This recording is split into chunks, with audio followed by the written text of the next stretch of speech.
오직 나의 나 된 것은 하나님의 은혜입니다. 아멘. 주의 인자한 말씀을 들으며 하루를 시작하고 종일토록 하나님을 신뢰함으로 주께서 우리가 가야 할 길을 가르쳐 보여주시고 살 길을 열어주시는 은혜와 복을 누리는 성도들 되시기를 주님의 이름으로 축복합니다. 이 시간 다 함께 주기도문으로 우리의 신앙을 고백합니다. 하늘에 계신 우리 아버지, 아버지의 이름을 거룩하게 하시며 아버지의 나라가 오게 하시며 아버지의 뜻이 하늘에서와 같이 땅에서도 이루어지게 하소서. 오늘 우리에게 일용할 양식을 주시고 우리가 우리에게 잘못한 사람을 용서하여 준 것 같이 우리 죄를 용서하여 주시고 우리를 시험에 빠지지 않게 하시고 악에서 구하소서. 나라와 권능과 영광이 영원히 아버지의 것입니다. 아멘. 하나님의 말씀은 역대상 25장 1절 말씀입니다. 다윗이 군대 지휘관들과 더불어 아삽과 헤만과 여두둔의 자손 중에서 구별하여 섬기게 하되 수금과 비파와 재금을 잡아 신령한 노래를 하게 하였으니 그 직무대로 일하는 자의 수효는 이러하니라. 아멘. 무언가를 요구할 때 정확한 물품과 규격과 수량을 주문한다면 원하는 대로 해주는 것이 별로 어렵지 않을 것입니다.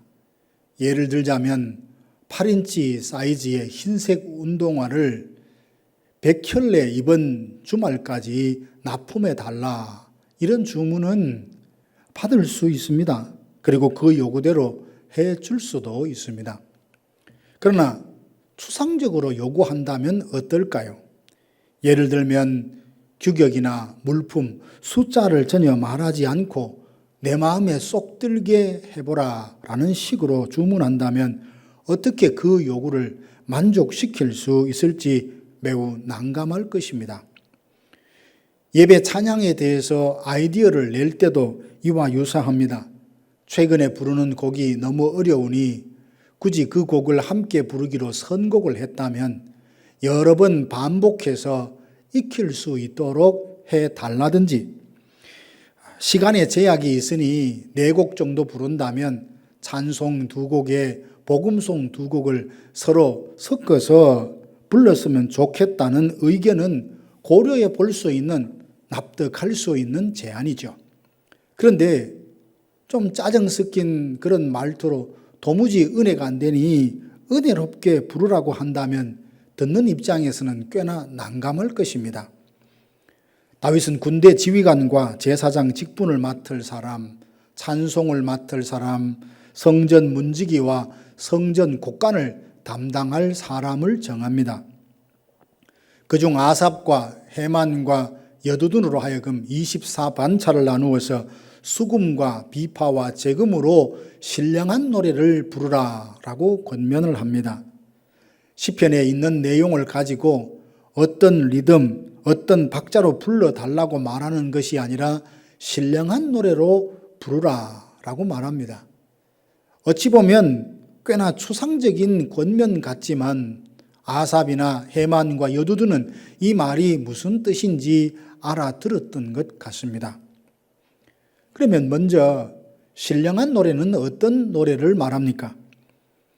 신령한 노래라는 말은 부글부글 넘치다, 끓어오르다라는 뜻으로 하나님께 부어주시는 영감과 은혜로 감출 수 없는 감격으로 열정적으로 하나님의 영광을 선포하며 부르는 노래를 말합니다.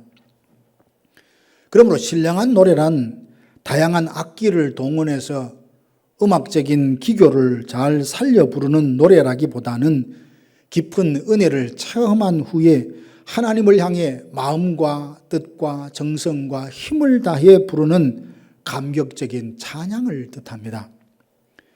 구약 성경에 보면 하박국 선지자가 이런 신령한 찬양을 하나님 앞에 올려드렸죠. 그는 처음 삶의 현실을 두고 하나님께 질문을 드립니다. 의인이 악인으로부터 핍박을 받는데 하나님 언제까지 침묵하시렵니까? 이렇게 묻자 하나님은 싸납고 급한 갈대아 사람을 일으켜서 그들을 심판하실 것이라고 말씀하십니다. 그러자 하박국은 왜 하필 선민 백성을 심판하는데 이방인을 사용하시냐라고 되묻자 모든 묵시는 정한 때가 있으니 오직 의인은 믿음으로 말미암아 살리라 하십니다. 하박국 선지자는 하나님의 공의와 신실하심을 믿게 되면서 무화과 나무가 무성치 못하고 포도나무에 열매가 없고 감람나무에 소출이 없을지라도 나는 구원의 하나님으로 인하여 즐거워하며 기뻐한다며 찬양을 했습니다. 하박국 3장 1절에 보면 하박국 선지자는 이 노래를 시기오노스에 맞추어 불렀다라고 하는데 이 말 뜻은 기쁨과 감사로 충만한 상태에서 열정적으로 하나님의 이름을 높이고 영광을 선포하며 찬양했다는 것을 말하는데 이것이 곧 신령한 노래입니다. 신령한 노래는 성령이 부어주시는 영감과 은혜가 넘치고 감사와 기쁨으로 하나님의 영광을 드러내는 찬양을 말합니다. 그러므로 신령한 노래는 어떤 곡을 선택하느냐, 어떻게 부를 것이냐, 음악적인 기교보다는 부르는 사람의 영적 상태가 더 중요합니다. 신령한 노래를 부르기 위해서는 깊은 영성이 담긴 찬양, 성도들에게 은혜가 되는 곡을 잘 선곡해야 하기도 하지만 거기에 빠뜨려서는 안 되는 것이 있는데 찬양하는 사람이 거룩하고 진실되며 경건한 삶을 살아야 한다는 것을 꼭 염두에 두어야 합니다. 피 묻은 손으로 회개하지 않은 채 기도하면 하나님은 듣지 않으신다 하셨듯이 찬양을 부르는 이들 또한 거룩하고 경건하고 하나님을 사랑하는 마음으로 충만할 때 신령한 노래를 부를 수 있습니다. 누군가 나 같은 죄인 살리신 이 곡을 음악적인 기교와 탁월한 발성으로 불렀다고 합시다.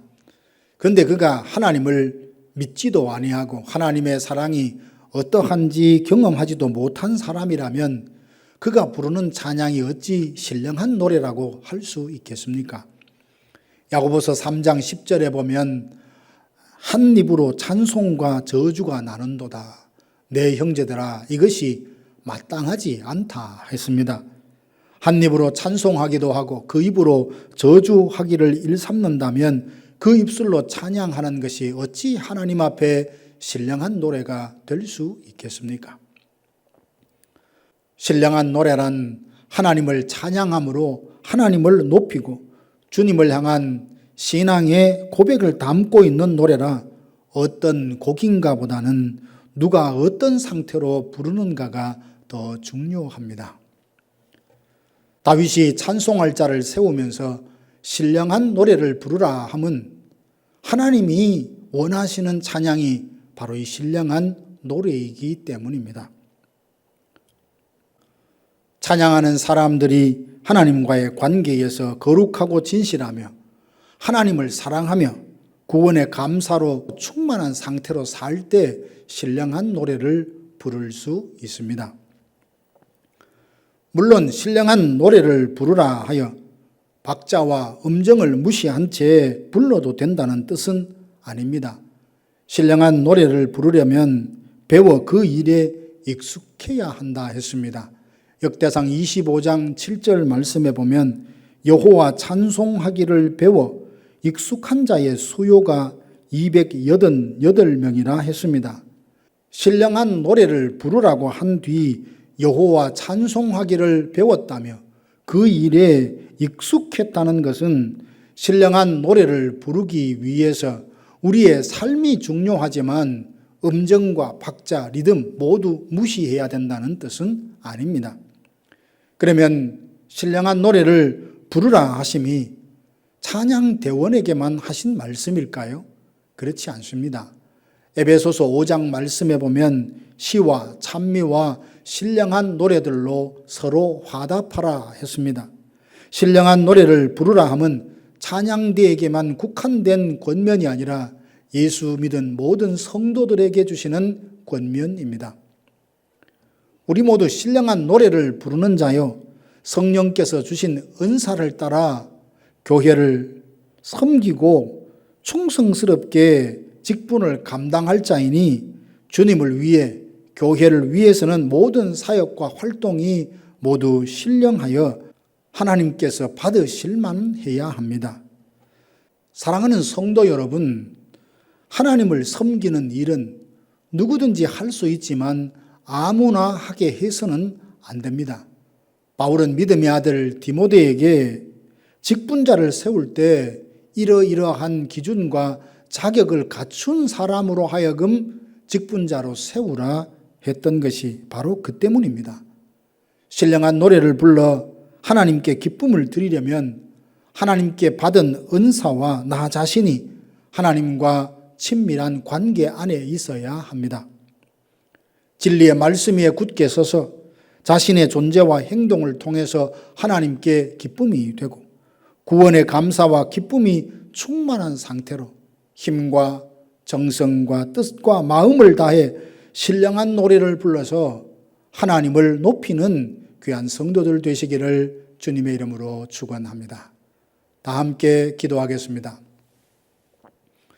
지금은 우리 구주 예수 그리스도의 은혜와 하나님 아버지의 크고 놀라우신 사랑하심과 성령의 위로교통 충만케 하심이 신령한 노래로 하나님을 기쁘시게 해드리리라 소망하고 다짐하는 사랑하는 성도들 머리 위에 이제로부터 영원토록 함께 있을지어다. 아멘.